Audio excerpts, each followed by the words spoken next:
पुण्यात कोयते आणि तलवारींसह टोळक्याचा धुडगूस पाहायला मिळाला। कात्रज परिसरात एका तरुणावर तलवार आणि कोयत्यानं वार करण्यात आले। 7 ते 8 जणांनी कात्रज परिसरामध्ये या तरुणावर वार केले।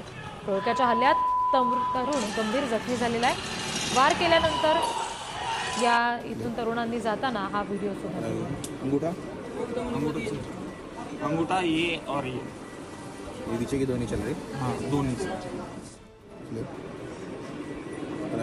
अंगूठा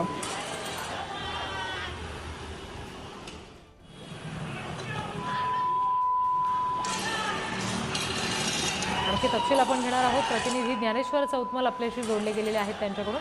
ज्ञानेश्वर, पुन्हा एकदा पुण्यातला हा धक्कादायक व्हिडिओ समोर येतोय। तलवार नाचवताना हे तरुण पाहायला मिळतात। एकाला गंभीर मारहाण सुद्धा यामध्ये करण्यात आल्याचं कळतंय।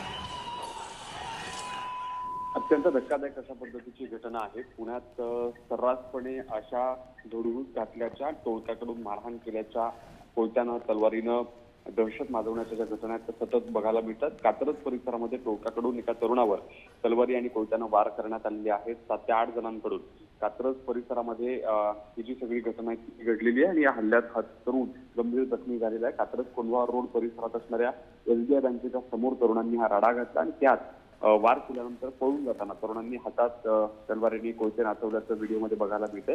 जखमी तरुणाला जवळच्या रुग्णालयामध्ये दाखल देखील करण्यात आलं। ओंकार साबळे असं ज्याच्यावरती हल्ला झाला त्या तरुणाचं नाव आहे। जी, धन्यवाद सगळ्या तपशिलांसाठी ज्ञानेश्वर। ही दृश्य आपण पुण्यातली बघतोय। एका तरुणाला बेदम मारहाण या सगळ्या हुलडबाजांनी केलेली आहे। त्यांच्या हातात तलवार आपल्याला पाहायला मिळते या व्हिडिओमध्ये। 7 ते 8 जणांनी कात्रज परिसरात हा धुडगूस घालायचा प्रयत्न केला।